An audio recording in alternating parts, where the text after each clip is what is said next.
ఇప్పుడు మనం బహుపది యొక్క గుణకాలకు శూన్యాలకు మధ్య సంబంధం ఏ విధంగా ఉంటుందో ఒక ఉదాహరణతో చూద్దాము. ఇక్కడ ఒక వర్గ బహుపదిని తీసుకున్నాము, x² + 3x - 4. దీని యొక్క శూన్యాలు కనుక్కోవాలి అంటే దీన్ని 0కు సమానం చేసుకొని దీని యొక్క కారణాంక విభజన చేయాలి. సో ఫస్ట్ స్థిర పదాన్ని x² యొక్క గుణకం అంటే x² గుణకం ఇక్కడ ఏం లేదు అంటే ఏమున్నట్టు 1. స్థిర పదం ఎంత? -4. -4 × 1 చేయాలి. ఎంత వస్తుంది మనకు? Minus into plus -4. ఇప్పుడు మధ్య పదం యొక్క గుణకం వచ్చేటట్టు ఈ రెండింటిని కూడినా తీసేసినా రావాలి. కానీ మనకి -4 + 1 చేస్తే -3 వస్తుంది. కానీ ఇక్కడ ఏముంది? +3. కాబట్టి మనం 4 - 1 చేద్దాం, 3 వస్తుంది. మళ్ళీ 4 × -1 కూడా -4 అవుతుంది కాబట్టి సరిపోతుంది. సో దీన్ని నేను ఈ విధంగా రాస్తున్నా, x² + 4x - x - 4 = 0.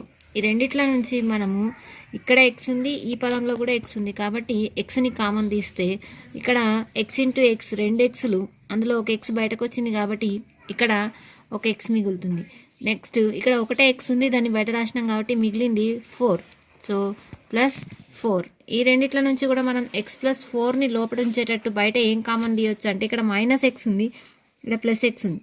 అంటే -1 చేత గుణకారం చేస్తే -+, -1 × x - x, -+, -1 × 4 అంటే మనకి -1 అనేది ఈ రెండు పదాల నుంచి బయట కామన్ వస్తుంది. సో ఈ రెండు పదాల నుంచి ఇక్కడ x + 4 ఉంది, ఇక్కడ x + 4 ఉంది. x + 4ని కామన్ తీస్తే ఇక్కడ మిగిలింది x, ఇక్కడ మిగిలింది -1 = 0. అంటే ఈ రెండు పదాల లబ్ధం 0 ఎప్పుడవుతుంది అంటే x + 4 = 0 లేదా x - 1 = 0 అయినప్పుడు మాత్రమే అవుతుంది. సో x +4 అటు పోతే -4 అవుతుంది, x -1 అటు పోతే +1 అవుతుంది. అంటే ఈ వర్గ బహుపది యొక్క శూన్యాలు -4, 1. ఈ -4, 1 వద్ద ఈ బహుపది విలువ 0 అవుతుంది. ఇప్పుడు మనం గుణకాలకు ఈ శూన్యాలకు మధ్య సంబంధం. గుణకాలు అంటే ఏంటిది అంటే మనము వర్గ బహుపది యొక్క సాధారణ రూపం తీసుకుంటే ax² + bx + c అనేది వర్గ బహుపది. దీంట్లో గుణకాలు ఏంటి అంటే x² గుణకం a, x గుణకం b, స్థిర పదం c. ఈ abcలను గుణకాలు అంటాం. సో ఇక్కడ x² యొక్క గుణకం అంటే a = 1 ఉంది. నెక్స్ట్ b = x గుణకం 3 ఉంది. నెక్స్ట్ స్థిర పదం -4 ఉంది. ఇప్పుడు ఈ శూన్యాలను కూడదాం. శూన్యాల మొత్తం ఎంత అవుతుంది అంటే -4 + 1 ఎంత? -3. నెక్స్ట్ శూన్యాలను గుణిస్తే శూన్యాల లబ్ధం -4 × 1 -+, -4 సో -4 వచ్చింది. ఇప్పుడు మనము ఈ గుణకాలకు ఈ శూన్యాల మొత్తం శూన్యాల లబ్ధానికి గల సంబంధం గమనిస్తే ఇక్కడ -3 వచ్చింది. ఇక్కడ b = 3 ఉంది, దీనికి మైనస్ పెట్టినాం అంటే -b చేసినాం బై 1 చేస్తే -3 వస్తుంది అంటే -b/a. అంటే శూన్యాల మొత్తం అనేది -b/a అవుతుంది. నెక్స్ట్ శూన్యాల లబ్ధం చూడండి, -4 వచ్చింది. ఇక్కడ c = -4 ఉంది, సో c రాస్తున్నట్టు. నెక్స్ట్ a విలువ 1 ఉంది కాబట్టి c/a వేస్తే -4 వస్తుంది. అంటే శూన్యాల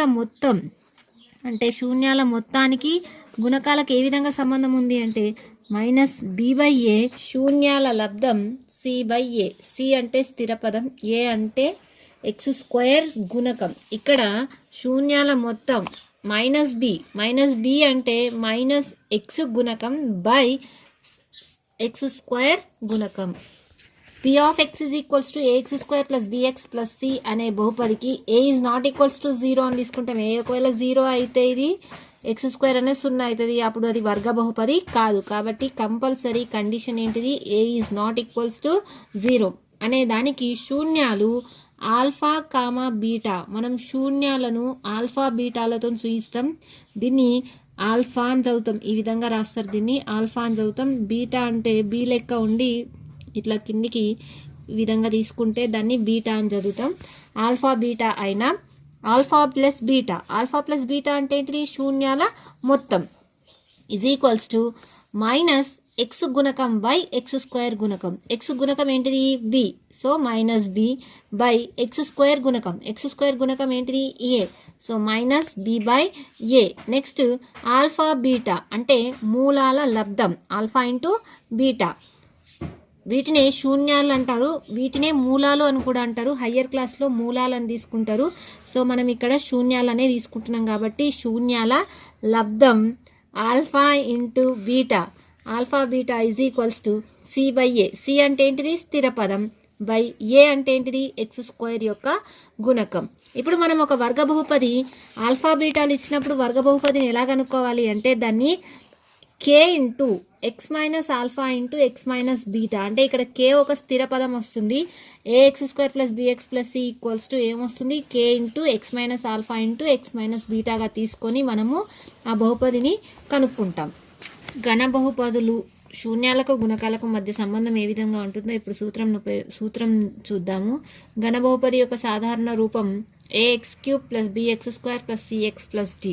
దీని యొక్క శూన్యాలు 3 ఉంటాయి కదా, ఆల్ఫా బీటాతో పాటు మనం ఈ సింబల్ తీసుకుంటాం, దీన్ని గామా అని చదువుతాం. దీన్ని ఈ విధంగా రాస్తారు, రైట్. సో ఇప్పుడు శూన్యాల మొత్తం అంటే alpha plus beta plus gamma is equals to minus B by A. Next రెండేసి శూన్యాల లబ్ధం, అంటే ఇక్కడ ఎందుకంటే 3 ఉన్నాయి కదా, సో రెండేసి శూన్యాల లబ్ధాల మొత్తం alpha beta, beta gamma, gamma alpha is equals to C by A. Next మూడు శూన్యాల లబ్ధం అంటే ఆల్ఫా బీటా గామా శూన్యాల లబ్ధం is equals to minus D by A. Minus B by A అంటే మైనస్ ఎక్స్ స్క్వేర్ గుణకము బై ఎక్స్ క్యూబ్ గుణకం. ఇక్కడ ఘన బహుపది కాబట్టి దాని పరిమాణం 3 ఉంటుంది. సో ఏ అనేది ఎక్స్ క్యూబ్ గుణకం అవుతుంది. నెక్స్ట్ రెండేసి శూన్యాల లబ్ధంల మొత్తం ఈజ్ ఈక్వల్స్ టు అంటే alpha beta plus beta gamma plus gamma alpha is equals to x గుణకం బై ఎక్స్ క్యూబ్ గుణకం. నెక్స్ట్ శూన్యాల లబ్ధం అంటే alpha beta gamma is equals to minus D by A. Minus D by అంటే minus స్థిరపదం by x cube గుణకం. ఇక్కడ మీరు ఈ సూత్రం గుర్తుపెట్టుకోవడానికి ఒక సులభ పద్ధతి గుర్తుపెట్టుకోండి. ఫస్ట్ మైనస్ వస్తుంది, తర్వాత ప్లస్ వస్తుంది, తర్వాత మైనస్ వస్తుంది. ఇప్పుడు మనము వర్గ బహుపది తీసుకుంటే a x square plus b x plus C ఉంది కదా, ఫస్ట్ మైనస్ తర్వాత ప్లస్ అంటే minus B by A C by A. అక్కడ రెండే శూన్యాలు ఉంటాయి కాబట్టి alpha plus beta is equals to minus B by A, alpha beta is equals to C by A, రెండే ఉంటాయి కాబట్టి. నెక్స్ట్ ఇక్కడ 3 ఉన్నాయి కాబట్టి first minus B by A తర్వాత ప్లస్ అనుకున్నాం అంటే minus B by A C by A d by A, minus B by A C by A minus plus minus. అట్లా ఆర్డర్ని గుర్తుపెట్టుకుంటే మీకు ఈజీగా ఉంటుంది. ఇప్పుడు అభ్యాసం 3.3లోని 1వ బిట్ చూద్దాము. ఇక్కడ వర్గ బహుపదులు ఇచ్చిర్రు, వాటి యొక్క శూన్యాలను కనుగొని ఆ శూన్యాలకు గుణకాలకు మధ్య సంబంధాన్ని మనం సరిచూడాలి. ఇక్కడ 4వ లెక్కను చూద్దాం. 4u² plus 8u. దీని యొక్క శూన్యాలు మనం కనుక్కోవాలంటే ఫస్ట్ దీన్ని 0కు సమానం చేసుకోవాలి, ఈక్వల్స్ టు 0. ఇప్పుడు మనకి ఇక్కడ స్థిరపదం అంటే సి గనక ఉంటే దాన్ని ఎక్స్ స్క్వేర్ అంటే ఇక్కడ యూ స్క్వేర్ గుణకం చేత గుణించి మనం కనుక్కుంటుంటివి. కానీ ఇక్కడ మనకు స్థిరపదం లేదు కాబట్టి 4u² 8uల నుంచి ఏం కామన్ వస్తుందో బయటకి అద్దిద్దాం. ఇక్కడ యూ ఉంది, ఇక్కడ యూ ఉంది కాబట్టి యూ అనేది ఒక్కసారి ఉంటుంది రెండిట్లో కామన్గా. నెక్స్ట్ 4 ఉంది, ఇక్కడ 8 ఉంది, 4 2 8 అంటే ఇందులో కూడా 4 ఉన్నట్టే కాబట్టి నేను 4uని కామన్ తీస్తున్నా. ఇందులో 4u బయటకు వచ్చేస్తే ఒకటే u మిగిలినట్టు, ఎందుకంటే u² 2 uలు ఉన్నాయి కాబట్టి.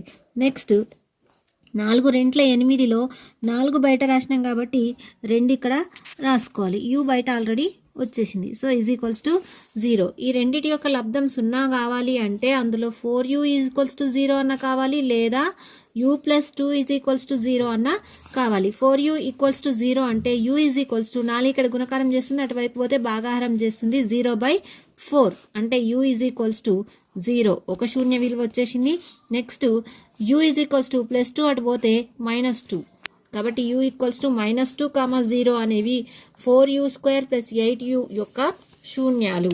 ఇప్పుడు మనం శూన్యాల మొత్తము అంటే శూన్యాలను మనము ఏమని చూపిస్తాం అనుకున్నాం, ఆల్ఫా బీటా. అంటే ఇక్కడ మనకు ఆల్ఫా ఈక్వల్స్ టు 0 వచ్చింది ఒకటి, next beta is equals to -2 వచ్చింది. కాబట్టి మనం ఫస్ట్ ఆల్ఫా ప్లస్ బీటా కనుక్కుందాం. ఆల్ఫా ప్లస్ బీటా అంటే ఏంటిది, శూన్యాల మొత్తం. 0 + -2 అంటే -2. నెక్స్ట్ మూలాల లబ్ధం అంటే alpha into beta is equals to 0 × -2 ఏమొస్తుంది, 0 దేంతో గుణకారం చేసినా 0 వస్తుంది. So alpha beta is equals to 0 వచ్చింది, alpha plus beta is equals to -2 వచ్చింది. ఇప్పుడు మనము గుణకాల మధ్య సంబంధాన్ని చూద్దాము. మనకు alpha plus beta is equals to అంటే శూన్యాల మొత్తానికి ఏంటిది సూత్రం, -b/a.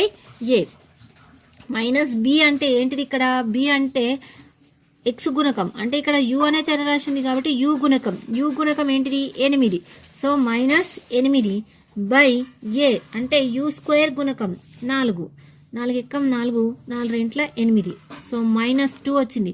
ఇక్కడ alpha plus beta is equals to -2 వచ్చింది, ఇక్కడ కూడా alpha plus beta equals to -2 వచ్చింది. నెక్స్ట్ మూలాల లబ్ధం alpha beta is equals to, alpha beta అంటే ఏంటిది, c/a. c ఇక్కడ ఏముంది మనకు, c లేనే లేదు, స్థిర పదం లేనే లేదు, అంటే c ఈక్వల్స్ టు 0/a అంటే 4. 0/4 అంటే 0నే వస్తుంది. ఇక్కడ మనకు మూలాల శూన్యాల లబ్ధం కూడా 0నే వచ్చింది కాబట్టి ఇది సరిచూడనైనది అని రాస్తే సరిపోతుంది. మీరు ఏమని సరిచూడనైనది, శూన్యాల గుణకాలకు మధ్య సంబంధం అనేది సరిచూడనైనది. మనకి శూన్యాల మొత్తం అంటే ఆల్ఫా ప్లస్ బీటా, తర్వాత శూన్యాల లబ్ధం అంటే ఆల్ఫా బీటా ఇచ్చినప్పుడు వర్గ బహుపదిని కనుక్కోవాలి అంటే ఏ విధంగా కనుక్కోవాలో ఫస్ట్ మనం సూత్రం ఉపయోగించి కనుక్కుందాం. జనరల్గా శూన్యాలంటే ఏం తీసుకున్నాం మనం వర్గ బహుపదికి, ఆల్ఫా బీటా. ఇప్పుడు వర్గ బహుపది యొక్క సాధారణ రూపం ax² + bx + c అనేది శూన్యాలు ఏంటి, ఆల్ఫా బీటా కదా, అంటే x - ఆల్ఫా ఇంటూ x - బీటాగా రాస్తే మనకు శూన్యాలు ఆల్ఫా బీటాలు వస్తాయి. ఎందుకంటే ఈ రెండిట్లో ఏదో ఒకటి 0 అయితేనే మనకు ఆ విధంగా వస్తుంది. అంటే ఇక్కడ ముందట ఏదో ఒక స్థిర సంఖ్య కూడా ఉండొచ్చు, అది దాన్ని k అనుకుందాం. ఇప్పుడు చూడండి, దీన్ని విడగొట్టి దీన్ని ఫస్ట్ రాస్తే ఈ రెండిటి యొక్క లబ్ధం కనుక్కుందాం. x × x x², x × beta -x beta, తర్వాత -alpha × x -alpha x, -× alpha beta, k × x². ఈ రెండిట్లో నుంచి x కామన్ తీస్తే ఇక్కడ మైనస్ ఉంది కాబట్టి -x కామన్ తీసిన, ఇక్కడ బీటా మిగిలింది, ఇక్కడ ఆల్ఫా మిగిలింది. సో ఫస్ట్ ఈ పదాన్ని రాస్తున్నా ఎందుకంటే మనకు అలవాటు ఆల్ఫా ప్లస్ బీటా కాబట్టి, ప్లస్ ఇక్కడ మిగిలింది బీటా ప్లస్ ఆల్ఫా బీటా. ఇగో ఆల్ఫా ప్లస్ బీటా అంటే శూన్యాల మొత్తం, ఆల్ఫా బీటా అంటే శూన్యాల లబ్ధం. సో ఈ రెండు ఇచ్చినప్పుడు అంటే alpha plus beta, alpha beta ఈ రెండు ఇచ్చినప్పుడు మనం వర్గ బహుపదిని ఏ విధంగా కనుక్కోవాలి అంటే ax² + bx + c = k × x² - x × alpha plus beta plus alpha beta. ఈ సూత్రం ఉపయోగించి మనము కనుక్కోవాలి. 3.3లోని సెకండ్ బిట్టులోని ఒక లెక్కను మనం ఈ సూత్రం ఉపయోగించి ఏ విధంగా కనుక్కోవాలనో చూద్దాం. ఇప్పుడు మనం సెకండ్ బిట్లోని రెండో లెక్కను చూద్దాం. ఇప్పుడు మనం 3.3లో √2, 1/3 అంటే శూన్యాల మొత్తం √2, శూన్యాల లబ్ధం 1/3 అంటే alpha plus beta is equals to √2, alpha beta is equals to 1/3 ఇస్తే ఆ వర్గ బహుపదిని మనం ఇప్పుడు కనుక్కోవాలి. సూత్రం మనం ఇక్కడ పైన చెప్పుకున్నాం కదా, k into x square minus x into alpha plus beta plus alpha beta. దీంట్లో మనకు కావాల్సిన వర్గ బహుపది a x square plus b x plus c అనుకుంటే k into x square minus x into alpha plus beta √2 plus alpha beta 1/3. ఇప్పుడు మనం దీన్ని సూక్ష్మీకరించుకుందాం. మొత్తానికి కాసాగు 3 వస్తుంది. ఇక్కడ 1 తీసుకుంటే ఇక్కడ 1ని 3 చేత గుణించినాం కాబట్టి ఇక్కడ ఎక్స్ స్క్వేర్ని కూడా 3 చేత గుణించాలి. 3x² మైనస్ ఇక్కడ 1ని 3 చేత గుణించినాం కాబట్టి ఇక్కడ √2xని కూడా 3 చేత గుణించాలి కాబట్టి 3√2x వస్తుంది. ప్లస్ 3గానే ఉంది కాబట్టి ఇక్కడ 1 వస్తుంది. ఇప్పుడు మనకు ఇది మనకు కావలసిన వర్గ సమీకరణం. అయితే k విలువ ఏదైనా వాస్తవ సంఖ్య తీసుకోవచ్చు. నేను ఇక్కడ k = 3 తీసుకుంటే, ఎందుకు 3 తీసుకున్నా అంటే ఇక్కడ 3 ఎక్కంలో దీన్ని కొట్టేయచ్చు కాబట్టి 3 తీసుకున్నా. నేను k ఏదైనా తీసుకోవచ్చు. మీరు 3 తీసుకుంటే ఏమవుతుంది? అప్పుడు మనకు కావలసిన వర్గ బహుపది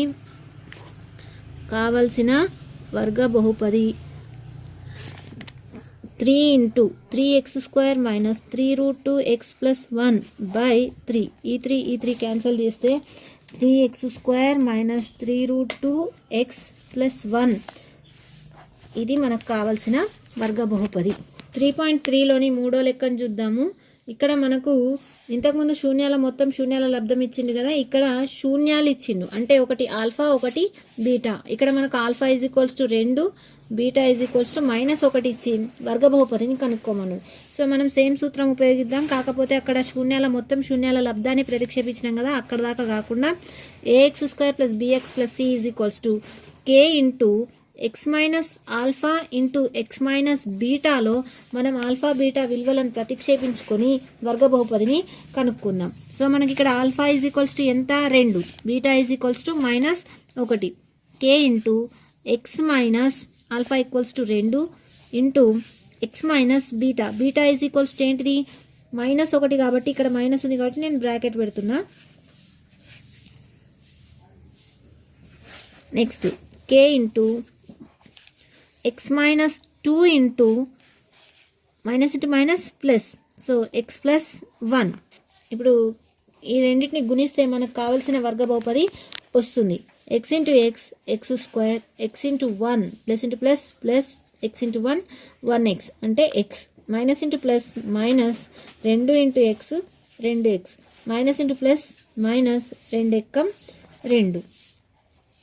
k into x² plus x minus 2x minus x అవుతుంది. రెండిట్లకించి 1 పోతే 1 మిగులుతుంది. పెద్దదానికి మైనస్ ఉంది కాబట్టి మైనస్ గుర్తు వస్తుంది. -2. మనకి ఇక్కడ k అనేది ఏదైనా వాస్తవ సంఖ్య. మీరు ఏ విలువను తీసుకున్నా ఆన్సరు మళ్ళీ చెక్ చేసుకుంటే కరెక్ట్ వస్తుంది. సో k = నేను 1 తీసుకుంటున్నా. 1 అయినా అప్పుడు మనకు కావలసిన వర్గ బహుపది ఏమవుతుంది? x² minus x minus 2. 3.3లోని 4వ లెక్కను చూద్దాం. ఇక్కడ మనకు ఒక ఘన బహుపది ఇచ్చిండు. x³ minus 3x² minus x plus 3 యొక్క శూన్యాలు అంటే ఆల్ఫా బీటా గామా 1 -1 3 అని ఇచ్చిండు. వీటికి శూన్యాలు అవుతాయని సరిచూడమన్నాడు. ఒకవేళ ఇవి శూన్యాలు అయినాక బహుపది యొక్క గుణకాలకు శూన్యాలకు మధ్య సంబంధాన్ని కూడా సరిచూడండి. సో ఫస్ట్ మనం ఇవి శూన్యాలు అవుతాయా కాదా అంటే ఈ బహుపదిని మనం p(x) అనుకుందాం. p(x) = x³ minus 3x² minus x plus 3. ఇవి శూన్యాలు ఎప్పుడైతాయి అంటే x విలువల దగ్గర ఈ 1 -1 3లను ప్రతిక్షేపిస్తే ఆ బహుపది విలువ గనక 0 అయితే అప్పుడు ఇవి శూన్యాలు అవుతాయి. కాబట్టి మనం ఫస్ట్ p(1) కనుక్కుందాం. అంటే x దగ్గర 1ని ప్రతిక్షేపించాలి. So 1³ minus 3 into 1² minus 1 plus 3.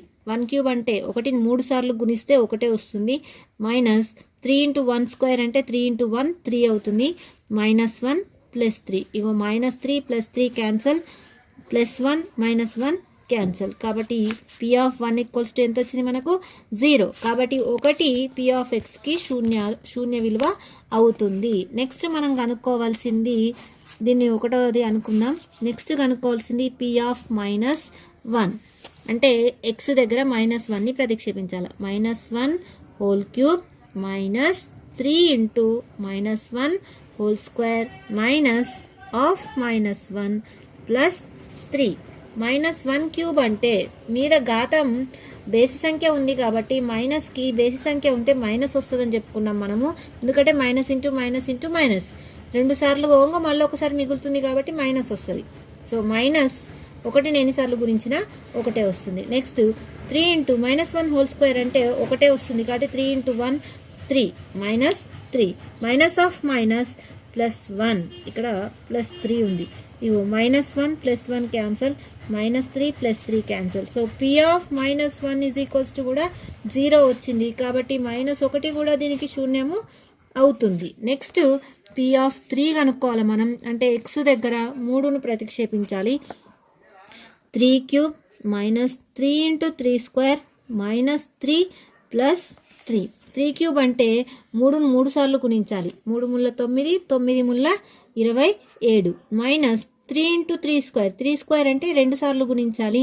3 ముళ్ళ 9, 9 into 3 27 -3 plus 3 -3 plus 3 cancel, plus 27 -27 cancel. So విలువ 0 వచ్చింది. కాబట్టి P of 3 is equals to 0 వచ్చింది కాబట్టి 3 కూడా ఈ బహుపదికి శూన్యం అవుతుంది.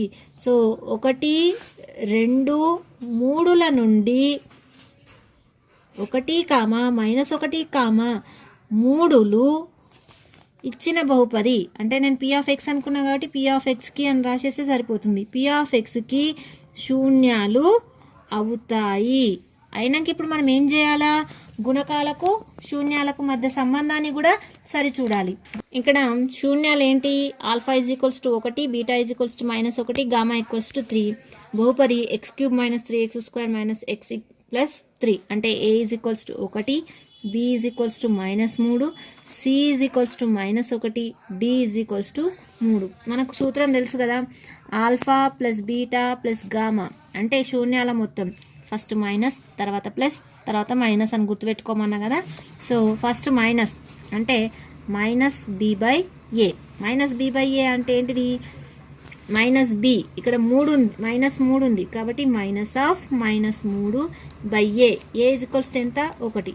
-of ప్లస్ 3/1 అంటే 3 వస్తుంది. So alpha plus beta plus gamma is equals to మనకి ఏమొచ్చింది? 3 వచ్చింది. మనకి ఇక్కడ ఆల్ఫా బీటా గామాలు ఉన్నాయి కదా, వీటిని కూడా కూడి చూద్దాం.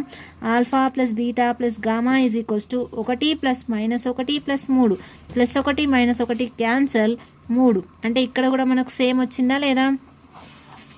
Alpha plus beta plus gamma ఇక్కడ కూడా 3 వచ్చింది, ఇక్కడ కూడా 3 వచ్చింది. ఇప్పుడు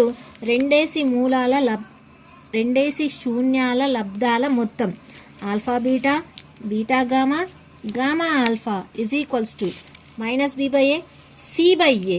c ఎంత ఉంది? -1. c ఎంత ఉంది? -1. a ఎంత? 1. కాబట్టి -1/1 -1 వచ్చింది. ఇప్పుడు మనము alpha beta, beta gamma, gamma ఆల్ఫాల మొత్తం కనుక్కుందాం.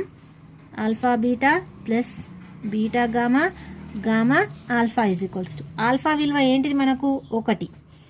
Beta is equals to -1 plus beta equals to -1 into gamma equals to 3 plus gamma equals to 3 alpha is equals to 1. 1 into -1 -1 -1 into 3 -3 plus 3 ఎక్కం 3 -1 plus of minus -3 plus 3 -3 plus 3 cancel -1. చూడండి ఇక్కడ కూడా మనకు alpha beta plus beta gamma plus gamma alpha is equals to -1 వచ్చింది.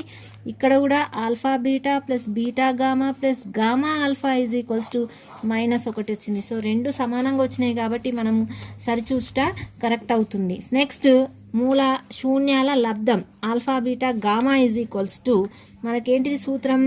-d/a. d ఎంత మనకు? 3. So -3/a is equals to 1. కాబట్టి ఎంత వచ్చింది మనకు? -3. Alpha beta gamma is equals to ఎంత? -3. నెక్స్ట్ ఇక్కడ మనం శూన్యాల లబ్ధం చేసి చూద్దాం.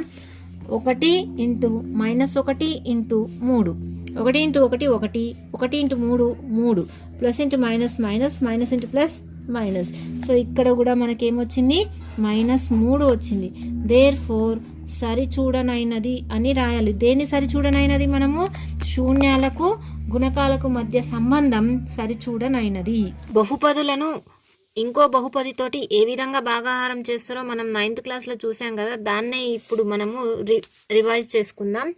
మనకి భాగాహార నియమం అంటే ఫర్ ఎగ్జాంపుల్ 7 ఉంది, 7ని 2తో భాగాహారం చేసినాం అనుకోండి, 2 ముళ్ళ 6, శేషం 1. దీన్ని విభాజకం అంటాం, దీన్ని విభాజ్యం అంటాం. ఇది భాగఫలం, ఇది శేషం. ఎప్పుడైనా గుర్తుపెట్టుకోండి, శేషం అనేది మనం దేంతోనైతే భాగిస్తామో అంటే విభాజకం కంటే ఖచ్చితంగా చిన్నదై వస్తుంది. ఎందుకంటే మళ్ళీ దాంతో మనం మళ్ళీ భాగించవచ్చు కాబట్టి కంపల్సరీ శేషం అనేది విభాజకం కంటే చిన్నది ఉంటుంది. అదేవిధంగా బహుపదులలో మనం ఒక బహుపదిని తీసుకుందాం, p(x). దీన్ని మనం g(x) తోటి భాగాహారం చేసినాం అనుకోండి, ఇది ఖచ్చితంగా దీనికంటే విభాజ్యం కంటే చిన్నదై ఉంటుంది. అంటే పరిమాణంలో ఫర్ ఎగ్జాంపుల్ p(x)ని మనము x² + 2x + 3 అని తీసుకున్నాం అంటే దీని పరిమాణం 2. ఒకవేళ g(x) పరిమాణం ఖచ్చితంగా 2 కంటే తక్కువ లేదా 2తో సమానంగానైనా ఉండాలి. ఇప్పుడు g(x)ని p(x) తోటి భాగించినప్పుడు మనకి వచ్చిన శేషం r(x) అని అంటాం. ఈ r(x) అనేది ఖచ్చితంగా g(x) పరిమాణం కంటే తక్కువ పరిమాణం అనేది ఉంటుంది. సో p(x)ని g(x) తోటి భాగించినప్పుడు భాగఫలాన్ని q(x) అనుకుంటే మనకు భాగాహార నియమం ప్రకారం ఇక్కడ మనం భాగాహార నియమం చిన్న తరగతిలోనే నేర్చుకున్నాము. 2ని అంటే విభాజకంని భాగఫలం చేత గుణించి శేషాన్ని కలిపితే మనకు మధ్యలో ఉండే విభాజ్యం అనేది వస్తుంది. 2 ముళ్ళ 6 + 1 7.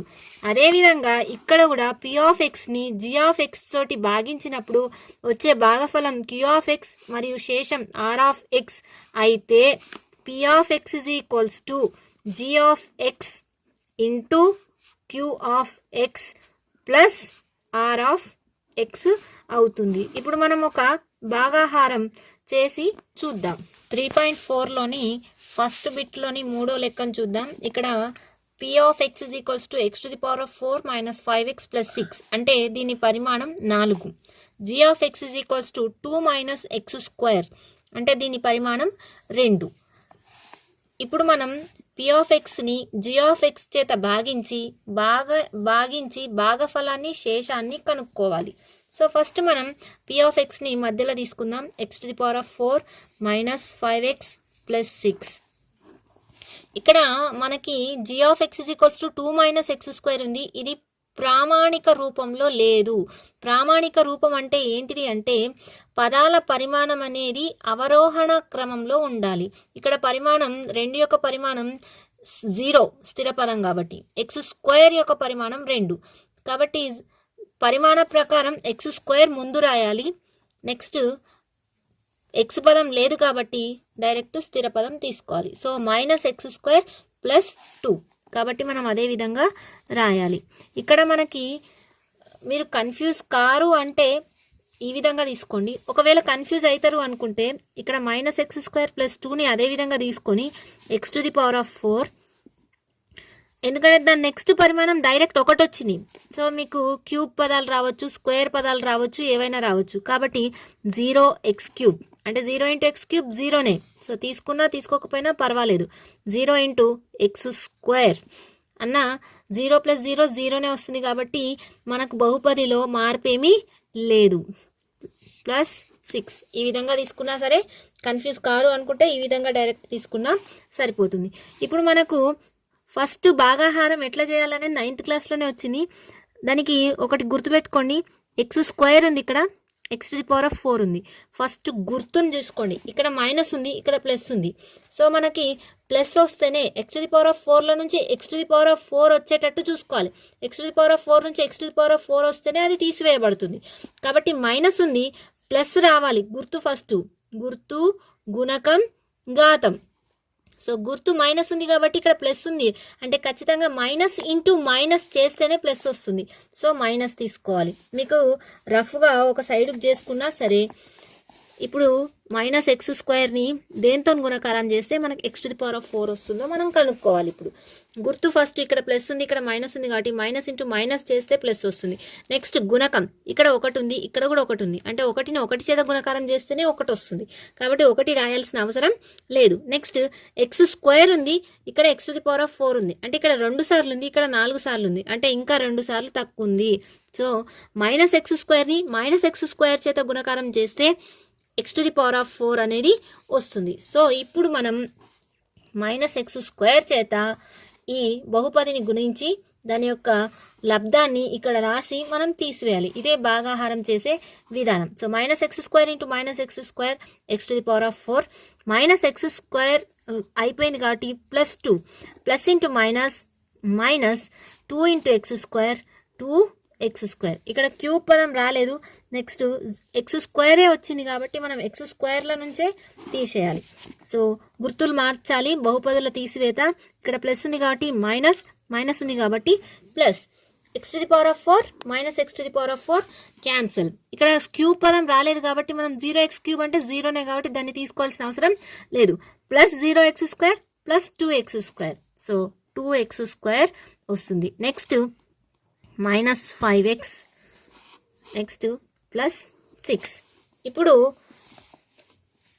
-x² ఉంది కదా, -x²ని దేంతో గుణకారం చేస్తే 2x² వస్తుందో మనం కనుక్కోవాలి. ఇక్కడ మైనస్ ఉంది, ఇక్కడ ప్లస్ ఉంది, అంటే ఖచ్చితంగా మైనస్ ఇంటూ మైనస్ ప్లస్ అవుతుంది. ఇక్కడ 1 ఉంది గుణకం, ఇక్కడ 2 ఉంది, అంటే 1ని దేంతో గుణకారం చేస్తే 2 వస్తుంది, 2 తోటి. నెక్స్ట్ ఇక్కడ x² ఉంది, ఇక్కడ x² ఉంది కాబట్టి చరరాశి అవసరం లేదు, అంటే -x²ని -2 చేత గుణకారం చేస్తే +2x² వస్తుంది. సో ఇప్పుడు మనం తీసుకోవాల్సింది -2, minus into minus plus x², 2x². Next plus into minus 2 4. ఇప్పుడు ఎక్స్ పదం అనేది రాలేదు, డైరెక్ట్ స్థిర పదమే వచ్చింది కాబట్టి నేను స్థిర పదం కిందనే రాస్తున్నా. Plus into minus 2 4. ఈ బహుపది నుంచి ఈ బహుపదిని ఏం చేయాలి, మనం తీసివేయాలి. ఇక్కడ ప్లస్ గుర్తుంది కాబట్టి మైనస్ చేస్తున్నా, మైనస్ ఉంది కాబట్టి ప్లస్ రాస్తున్నా. ఇక్కడ ఏం లేదు అంటే మీరు కన్ఫ్యూజ్ అవుతారు అనుకుంటే 0x తీసుకోండి, ఎందుకంటే 0 అంటే దానికి ఏం విలువ లేదు. +2x² -2x² cancel. -5x +0x అయినా -0x అయినా ఒకటే. సో గుర్తు మార్చుకోవాలి కాబట్టి మైనస్ రాసుకున్నా రాసుకోకపోయినా పర్వాలేదు. -5x -0x అంటే -5x +6 +4 +10. ఇప్పుడు చూడండి, g(x) అనేది g(x) యొక్క పరిమాణం 2, మనకు వచ్చిన శేషం 5x + 10 -5x + 10. దీని పరిమాణం 1. పరిమాణం 1 వచ్చింది కాబట్టి ఇక మళ్ళీ దీంతో భాగించడానికి సాధ్యం కాదు, కాబట్టి ఇక్కడికి ఆపేసేయాలి. సో ఇక్కడ శేషం అంటే r(x), శేషం r(x) -5x + 10. Next భాగఫలం q(x), భాగఫలం q(x) -x² -2. Second బిట్లోని మూడో లెక్కను చూద్దాం. 3.4లో ఇక్కడ రెండవ బహుపదిని మొదటి బహుపది చేత భాగించి అది మొదటి బహుపది అనేది రెండవ బహుపదికి కారణాంకం అవుతుందో లేదో చూడమంటుండు. కారణాంకం కావాలి అంటే శేషం అనేది 0 వస్తే అది కారణాంకం అవుతుంది. సో మనం మొదటి బహుపదిని రెండవ బహుపదిని మొదటి బహుపది చేత భాగించి చూద్దాం కారణాంకం అవుతుందో కాదు. x⁵ -4x³ + 4x² + 3x + 1 ని x³ - 3x + 1 చేత భాగించాలి. మీరు ఎప్పుడైనా గుర్తుపెట్టుకోండి, ఇందులోని మొదటి పదాన్ని ఇందులోని మొదటి పదాన్ని తీసుకొని మనం చెక్ చేసుకోవాలి. ఇక్కడ మొదటి పదం ఏముంది, x³, ఇక్కడ మొదటి పదం ఏముంది, x⁵. ఇక్కడ x³ దేంతో గుణకారం చేస్తే x⁵ వస్తుందో చెక్ చేసుకోవాలి. ఫస్ట్ గుర్తు, తర్వాత గుణకం, దాని తర్వాత చరరాశి. గుర్తు ఇక్కడ ప్లస్ ఉంది, ఇక్కడ కూడా ప్లస్ ఉంది కాబట్టి ప్లస్ ఇంటూ ప్లస్ ప్లస్ అవుతుంది. నెక్స్ట్ గుణకం, ఇక్కడ ఒకటే ఉంది, ఇక్కడ ఒకటే ఉంది, కాబట్టి 1 ఇంటూ 1 1 అవుతుంది, కాబట్టి గుర్తు గుణకాలు అవసరం లేదు. నెక్స్ట్ చరరాశి, ఇక్కడ x అనేది 3 సార్లు ఉంది, ఇక్కడ 5 సార్లు ఉంది, అంటే ఇంకా 2 సార్లు తక్కువ ఉంది, కాబట్టి 2 సార్ల చేత గుణకారం చేస్తే అంటే x² చేత గుణకారం చేస్తే మనకు x⁵ అనేది వస్తుంది. సో మనం భాగఫలంలో x² అనేది తీసుకోవాలి. సో x² చేత ఈ బహుపదిని గుణించి లబ్ధాన్ని ఇక్కడ రాసి పైన నుండి కింది లబ్ధాన్ని తీసివేయాలి. x³ into x² x⁵, minus into plus minus 3x into x², 3 ఎక్కం 3, x into x² x³. Next plus into plus plus x² into 1 x². Next ఇప్పుడు తీసివేయాలి. సో తీసివేసేటప్పుడు గుర్తులు మార్చాలి, minus plus minus. x⁵ minus x⁵ cancel, plus minus 4x³ plus 3x³ అంటే ఇక్కడ వేరు గుర్తులు ఉన్నాయి కాబట్టి తీసివేయాలి. పెద్దదానికి ఏ గుర్తు ఉంటుందో ఆ గుర్తు పెట్టాలి. -4 అంటే ఇదే పెద్దది కాబట్టి దీనికి మైనస్ ఉంది కాబట్టి మైనస్ పెట్టుకోవాలి. 4 నుంచి 3 పోతే 1 x³ 1x³ అంటే 1 రాయాల్సిన అవసరం లేదు. Plus x² minus x² cancel. ఇక మిగిలింది మనం కింది స్టెప్లో దించుకోవాలి. ప్లస్ 3x ప్లస్ 1 సేమ్ మళ్ళీ x³ ఇక్కడ x³ ఉంది, ఇక్కడ మైనస్ x³ ఉంది. సో మనం x³ దేంతో గుణకారం చేస్తే మైనస్ x³ వస్తుందో మనము చూడాలి. ఇప్పుడు ఇక్కడ ఫస్ట్ గుర్తు అని చెప్పుకున్నాం కదా. సో గుర్తు అంటే ఇక్కడ ప్లస్ ఉంది, ఇక్కడ మైనస్ ఉంది, అంటే ప్లస్ని దేంతో గుణకారం చేస్తే మైనస్ వస్తుంది, మైనస్ చేత చేస్తే వస్తుంది. So plus into minus minus. Next గుణకం, ఇక్కడ ఒకటే ఉంది, ఇక్కడ ఒకటే ఉంది, కాబట్టి 1 ఇంటూ 1 చేస్తే వస్తుంది. నెక్స్ట్ చరరాశి, ఇక్కడ x³ ఉంది, ఇక్కడ x³ ఉంది, అంటే మనం చరరాశి గుణించాల్సిన అవసరం లేదు, అంటే -1 చేత గుణిస్తే -x³ అనేది వస్తుంది. సో ఇక్కడ మనం -1 రాసుకొని ఈ -1 చేత ఈ బహుపదిని గుణించి వచ్చిన లబ్ధాన్ని ఇక్కడ రాసి దాంట్లో నుంచి మనం తీసేయాలి. First plus into minus minus x³ into 1 x³. Next minus into minus plus 3x into 1 3x, plus into minus minus 1 into 1 1. ఇప్పుడు మనం గుర్తులు మార్చాలి. ఇక్కడ మైనస్ ఉంది, ప్లస్ ప్లస్ ఉంటే మైనస్, మైనస్ ఉంటే plus, minus x³ plus x³ cancel, plus 3x minus 3x cancel, plus 1 plus 1 ఏమవుతుంది plus 2. అంటే మనకి ఇక్కడ వచ్చింది శేషం r(x) = 2. కాబట్టి x³ మైనస్ 3x ప్లస్ 1 అనేది x⁵ minus 4x³ plus x² plus 3x plus 1కు కారణాంకం కాదు అని రాయాలి. సింపుల్గా మీరు ఇక్కడ దీన్ని p(x) అనుకోండి, దీన్ని g(x) అనుకొని డైరెక్ట్ r(x) = 2 కావున g(x) అనున్నది p(x)కి కారణాంకం కాదు, అంటే మొత్తం బహుపది రాయాల్సిన అవసరం లేదు. 3.4లోని మూడో లెక్కను చూద్దాం.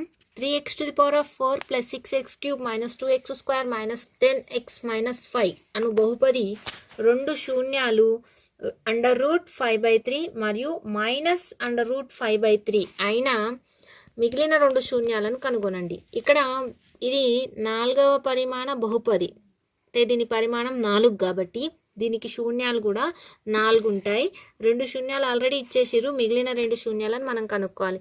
మనకి ఇంతకుముందు 9th క్లాస్లో ఒక బహుపది p(x)ని x - a చేత భాగించినప్పుడు వచ్చే శేషం అనేది a అవుతుంది, అంటే p(a) అవుతుంది. ఒకవేళ p(a) గనక 0 అయితే x - a అనేది దీనికి కారణాంకం అవుతుంది, a అనేది దీనికి శూన్య విలువ అవుతుంది. అంటే ఇక్కడ కూడా √5/3 అనేది మనకిచ్చిన బహుపదిని p(x) అనుకుందాం. p(x) = 3x⁴ plus 6x³ minus 2x² minus 10x minus 5 అనే యొక్క బహుపది యొక్క శూన్యము √5/3 అయితే x మైనస్ √5/3 అనేది p(x)కి కారణాంకం అగును. కారణాంకం అగును అంటే అర్థం ఏంటిది? p(x)ని x-√5/3 చేత భాగించినప్పుడు శేషం అనేది 0 వస్తుంది. అంటే p(√5/3 = 0 అనేది వస్తుంది. నెక్స్ట్ అదేవిధంగా -√5/3 కూడా శూన్యం అని ఇచ్చిండు కాబట్టి మైనస్ వచ్చినప్పుడు x -(-a) అంటే ఏమవుతుంది? x + a. కాబట్టి x+√5/3 కూడా p(x)కి ఏమవుతుంది? కారణాంకం అగును. అంటే x-√5/3 x+√5/3 రెండు కూడా అంటే వీటి లబ్ధం కూడా. ఇప్పుడు ఒకటి చిన్న ఎగ్జాంపుల్ తీసుకుందాం. 16 ఉందనుకోండి. 16 యొక్క కారణాంకాలు 2, 4, 1, 8, 16. ఇప్పుడు 2 16 యొక్క కారణాంకం అవుతుంది, 4 కూడా 16 యొక్క కారణాంకం అవుతుంది. అంటే 2 × 4 అంటే దీని లబ్ధం కూడా 16 యొక్క కారణాంకం అవుతుందా కాదా అంటే ఖచ్చితంగా అవుతుంది. సో అట్లనే p(x)కి √5/3 మళ్ళీ తర్వాత x+√5/3 రెండు కూడా కారణాంకాలు అయినప్పుడు వీటి లబ్ధం కూడా p(x)కి కారణాంకం అవుతుంది. ఎందుకోసం ఇది మనం చేస్తున్నాము అంటే మనం p(x) చేత ఈ రెండింటి లబ్ధం చేత మనం గనక భాగిస్తే ఖచ్చితంగా శేషం 0 వస్తుంది. భాగఫలం అనేది ఎంతో కొంత వస్తుంది. ఆ భాగఫలం నుంచి మనం శూన్యాలను కనుక్కోవచ్చు. కాబట్టి p(x)ని x-√5/3 x+√5/3 చేత గుణకారం చేయాలి. ఫస్ట్ దీని లబ్ధాన్ని మనం కనుక్కుందాం. x-√5/3 x+√5/3 ఇది a - b × a + b సూత్ర ప్రకారం ఉంది. a - b × a + b మనకి ఏమొస్తుంది? a² - b². సో దీని లబ్ధం ఏమవుతుంది అంటే x × x² అంటే a² - b² కదా, a దగ్గర x ఉంది. సో a² అంటే x² మైనస్ b² అంటే √5/3² ఇక్కడ స్క్వేర్ రూట్ క్యాన్సిల్ అవుతుంది.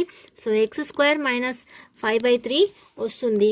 దీన్ని కాసాకు కడితే 3 వస్తుంది. 1ని 3 చేత గుణించడం కాబట్టి x²ని 3 చేత గుణించాలి. 3x² - 5/3 అంటే ఈ 3x² - 5/3 చేత p(x)ని భాగిస్తే శేషం అనేది 0. g(x) = 3x² - 5/3 అని తీసుకుందాం ఇప్పుడు. ఎందుకంటే మనం దీంతో p(x)ని భాగించాలి కాబట్టి దాన్ని g(x) అనుకుంటున్నా నేను. 3x² - 5/3 అంటే అర్థం 1/3 × 3x² - 5 అంటే ఇప్పుడు మనం ఈ ఒక్కదాంతో భాగిస్తే సరిపోతుంది. 1/3 తోటి భాగించాల్సిన అవసరం లేదు. దీంతో భాగించిన శేషం 0 వస్తుంది.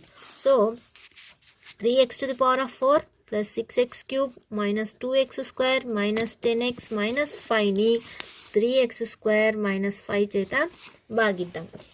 సో ఫస్ట్ మొదటి పదాన్ని చెక్ చేసుకోవాలి. సో ఇక్కడ 3x² ఉంది, ఇక్కడ 3x⁴ ఉంది. సో ఫస్ట్ గుర్తు ఇక్కడ ప్లస్ఏ ఉంది, ఇక్కడ ప్లస్ఏ ఉంది కాబట్టి ప్లస్ రాయాల్సిన అవసరం లేదు. నెక్స్ట్ గుణకం 3 ఇంటూ ఏం చేస్తే 3 వస్తుంది అంటే 1 కాబట్టి 1 రాయాల్సిన అవసరం లేదు. నెక్స్ట్ చరరాశి ఇక్కడ x 2 సార్లు ఉంది, ఇక్కడ 4 సార్లు ఉంది అంటే ఇంకా 2 సార్లు తక్కువ ఉంది. సో x² × x² అంటే మనం చేయాల్సింది x². 3x² × x², 3x⁴. Next -5 చేత x²ని గుణించాలి. Minus into plus minus 5 × x², 5x² వచ్చింది. మీరు ఇక్కడ x³ కింద రాస్తే కన్ఫ్యూజ్ అవుతారు అనుకుంటే మీరు x² పదం కిందనే రాసుకోండి. -5x². ఇక్కడ 0x³ రాస్తే కన్ఫ్యూజ్ కాకుండా ఉంటారు, రాయకుండా పర్వాలేదు. నెక్స్ట్ గుర్తులు మార్చాలి. ఇక్కడ ప్లస్ ఉంది, minus plus plus. So 3x⁴ - 3x⁴ cancel. 6x³ - 0x³ లేదా ప్లస్ 0x³ ఏది తీసుకున్నా ఒకటే, 6x³ వస్తుంది. నెక్స్ట్ -2x² + 5x² అంటే పెద్ద దాంట్లో నుంచి చిన్నదాన్ని తీసేయాలి. 5లో నుంచి 2 పోతే 3, పెద్దదానికి ప్లస్ ఉంది కాబట్టి ప్లస్ రాస్తున్నాం 3x². Next -10x - 5. ఇక్కడ పరిమాణం x² ఉంది కదా, దానికంటే తక్కువ వచ్చేదాకా మనం భాగాహారం చేస్తూ ఉండాలి. నెక్స్ట్ 3x², ఇది కారణాంకం అని ముందే తెలుసు మనకు కాబట్టి ఖచ్చితంగా శేషం 0 వస్తుంది. 3x² ఇక్కడ ఉంది. నెక్స్ట్ ఇక్కడ 6 ఎక్స్ క్యూబ్ ఉంది. ఫస్ట్ గుర్తు ఇక్కడ ప్లస్ ఉంది, ఇక్కడ ప్లస్ ఉంది, కాబట్టి మనం ప్లస్ ఇంటూ ప్లస్ ప్లస్ వస్తుంది కాబట్టి ప్లస్ రాయాల్సిన అవసరం లేదు. ఇక్కడ 3 ఉంది, ఇక్కడ 6 ఉంది, అంటే 3 దేంతో గుణకారం చేస్తే 6 వస్తుంది, 2 తోటి. సో 3 రెంట్ల 6. ఇక్కడ ఎక్స్ స్క్వేర్ అంటే 2 సార్లు ఉంది, ఎక్స్ క్యూబ్ 3 సార్లు ఉంది కాబట్టి ఒక్కసారి తక్కువ ఉంది. సో 2x చేత గుణకారం చేస్తే మనకి 6x క్యూబ్ అనేది వస్తుంది. సో ఆల్రెడీ మొదటిది వేయాల్సిన అవసరం లేదు, డైరెక్ట్ 6x క్యూబ్ అని రాసేయాలి. Next minus into plus minus 5 రెంట్ల 10x. ఎక్స్ పదం వచ్చింది కాబట్టి ఎక్స్ కిందనే రాసుకోండి మీరు, మైనస్ 10x. ఇక్కడ ప్లస్ 0x² రాసుకున్నాం సరిపోతుంది. సో ఇక్కడ గుర్తులు మార్చాలి, minus minus plus. 6x cube minus 6x cube cancel, minus 10x plus 10x కూడా క్యాన్సల్. ఇక్కడ ప్లస్ 3x² మైనస్ 0x² అంటే 3x² మిగిలింది. Next minus 5. మొదటి పదాన్ని చూసుకోవాలి, ఇక్కడ 3x² ఉంది, ఇక్కడ కూడా 3x² ఉంది. సో ఇంటూ 1 చేసేస్తే తెలిసిపోతుంది, ఎందుకంటే plus into plus plus 3x² into 1 3x². So plus 1 into 3x² 3x², minus into plus minus 5 into 1 5. గుర్తులు మార్చాలి, minus plus. Plus 3x² minus 3x² cancel, minus 5 plus 5 కూడా క్యాన్సల్. శేషం ఎంత వచ్చింది? 0.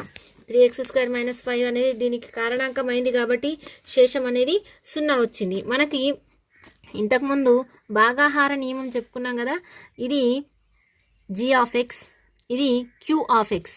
g of x into q of x plus r of x is equals to p of X వస్తుంది. ఇక్కడ r of X అనేది 0 అయింది కాబట్టి p of x is equals to g of x into q of x. ఇక్కడ మనకు q of X ఏమొచ్చింది? x² plus 2x plus 1.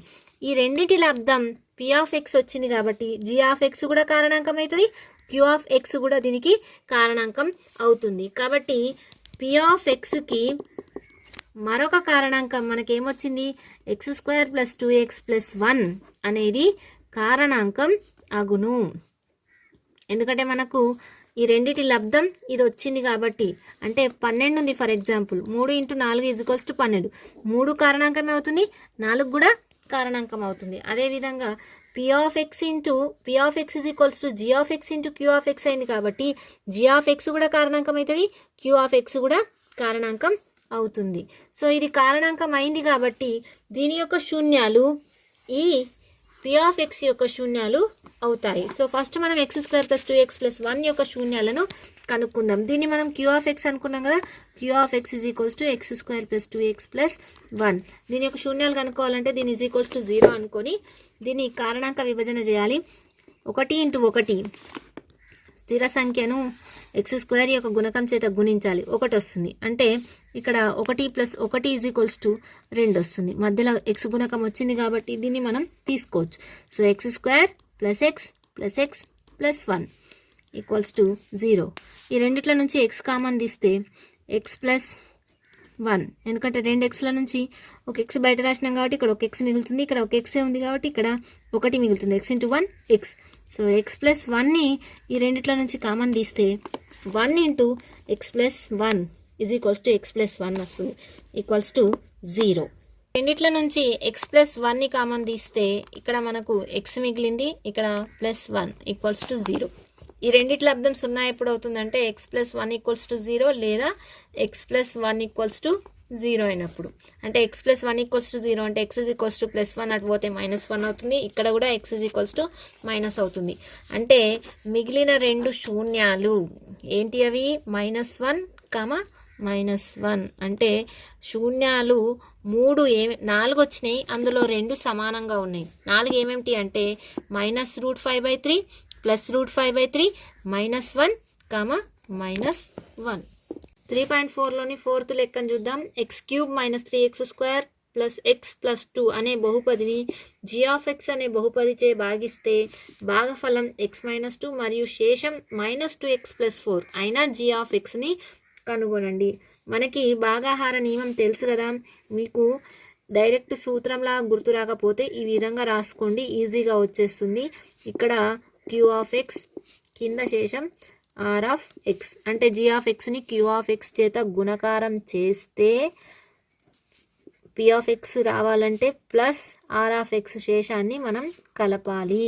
So p of x is equals to G of x into queue of x plus are of x. ఇక్కడ మనకు దీన్ని p of x అనుకుందాం. P of x is equals to x cube minus 3x square plus x plus 2. ఎందుకంటే ఇది విభాజ్యం కాబట్టి మధ్యలో ఉండేది విభాజ్యం, ఇది విభాజకం, ఇది భాగఫలం, ఇది శేషం. సో మనకు దేంతో భాగించిండు? విభాజకం చేత. అది ఇవ్వలేదు, సో జీ ఆఫ్ ఎక్స్ మనం కనుక్కోవాల్సింది. నెక్స్ట్ మనకి క్యూ ఆఫ్ ఎక్స్ అంటే భాగఫలం ఎంత? X minus 2. నెక్స్ట్ శేషం ఎంత? R of x is equals to minus 2x plus 4. ఇప్పుడు చూడండి, ఈ సూత్రంలో వీటన్నిటిని ప్రతిక్షేపించుకొని మనం ఒక జీ ఆఫ్ ఎక్స్ని కనుక్కోవాలి. So x cube minus 3x square plus x plus 2 is equals to G of x into queue of x ఏంటిది? X minus 2 plus are of x ఏంటిది? Minus 2x plus 4. ఇప్పుడు చూడండి, మనకి జీ ఆఫ్ ఎక్స్ కావాలి అంటే ఈ are of ఎక్స్ని ఇటువైపు తీసుకురావాలి. సో దీన్ని ఫస్ట్ మనం సూక్ష్మీకరిద్దాం. Plus of minus minus 2x plus of plus plus 4. Minus 2x plus 4ని ఇటువైపు తీసుకొని వద్దాం. X cube minus 3x square plus x plus 2. Minus 2x ఇటు వస్తే ప్లస్ 2x ప్లస్ 4 ఇటు వస్తే minus 4. G of x into x minus 2. So ఇక్కడ x cube minus 3x square ఏవైనా పదాలు ఉంటే కలిపేసుకుందాం. Plus x plus 2x plus 3x అవుతుంది. Minus 3x square plus 3x plus 2 minus 4 minus 2 అవుతుంది. G of x into x minus 2. G of ఎక్స్తోని x minus 2 గుణకారం చేస్తుంది, ఇటువైపు వస్తే భాగాహారం చేస్తుంది. So G of x is equals to x cube minus 3x square plus 3x minus 2 by x minus 2. అంటే ఈ పి ఆఫ్ ఎక్స్ని ఎక్స్ మైనస్ 2 చేత భాగిస్తే, సారీ ఇది పి ఆఫ్ ఎక్స్ కాదు, X cube minus 3x square plus 3x minus 2ని X minus 2 చేత భాగిస్తే జీ ఆఫ్ ఎక్స్ అనేది వస్తుంది. సో ఇప్పుడు మనం భాగాహారం చేద్దాం. X cube minus 3x square plus 3x minus 2ని ఎక్స్ మైనస్ 2తో భాగించేటప్పుడు మొదటి పదాన్ని చూసుకోవాలి. ఇక్కడ ఎక్స్ ఉంది, ఇక్కడ ఎక్స్ క్యూబ్ ఉంది, గుర్తు ఫస్ట్ ప్లస్ ఉంది కాబట్టి ప్లస్సే ఉంటుంది. నెక్స్ట్ గుణకం ఇక్కడ ఒకటే ఉంది, ఇక్కడ ఒకటే ఉంది కాబట్టి మనం ఏం చూసుకోవాల్సిన అవసరం లేదు. డైరెక్ట్ ఇక్కడ ఎక్స్ ఒక్కసారి ఉంది, ఇక్కడ 3 సార్లు ఉంది కాబట్టి ఇంకా 2 సార్లు తక్కువ ఉంది కాబట్టి ఎక్స్ స్క్వేర్ చేత గుణకారం చేయాలి. X into x square X cube minus into plus minus 2 into x square minus 2x square. ఇప్పుడు గుర్తులు మార్చేయాలి. ప్లస్ ఎక్స్ క్యూబ్ ఉంది కాబట్టి మైనస్ ఎక్స్ క్యూబ్, మైనస్ ఉంది కాబట్టి plus. Plus X cube minus X cube cancel. Minus 3x square plus 2x square minus x square అవుతుంది. 3కించి 2 పోతే 1, పెద్దదానికి minus ఉంది కాబట్టి minus. Next plus 3x minus 2. ఇక్కడ ఎక్స్ ఉంది, ఇక్కడ ఎక్స్ స్క్వేర్ ఉంది, అది కూడా మైనస్ ఎక్స్ స్క్వేర్ ఉంది. ఇక్కడ గుర్తు ప్లస్ ఉంది, ఇక్కడ మైనస్ ఉంది కాబట్టి ఖచ్చితంగా మైనస్ చేత గుణకారం చేస్తే మైనస్ అనేది వస్తుంది. Plus into minus minus. X ఒక్కసారి ఉంది, ఇక్కడ 2 సార్లు ఉంది కాబట్టి ఒక్కసారితోటి గుణకారం చేయాలి. ఇక్కడ 1 ఉంది, ఇక్కడ 1 ఉంది, ఇక్కడ 1 ఉంది కాబట్టి చూసుకోవాల్సిన అవసరం లేదు. So minus x, x into minus x minus x square, minus into minus plus 2 into x 2x. Next గుర్తులు మార్చేసేయాలి. Plus minus, minus x square plus x square cancel. Plus 3x minus 2x x అవుతుంది. 3 xల నుంచి 2 xలు పోతే 1 x. Next minus 2. ఇక మళ్ళీ ఏం చేస్తాము, ఇక్కడ డైరెక్ట్ కనబడుతూనే ఉంది ఎక్స్ మైనస్ 2, ఇక్కడ కూడా ఎక్స్ మైనస్ 2 అంటే 1 చేత గుణకారం చేస్తే సరిపోతుంది. X into 1 x minus into బస్ మైనస్ 2 ఎక్కం 2. ఇక్కడ గుర్తులు మార్చేసేయాలి. Plus x minus x cancel, minus 2 plus 2 cancel. So G of x is equals to ఏమొచ్చింది మనకు?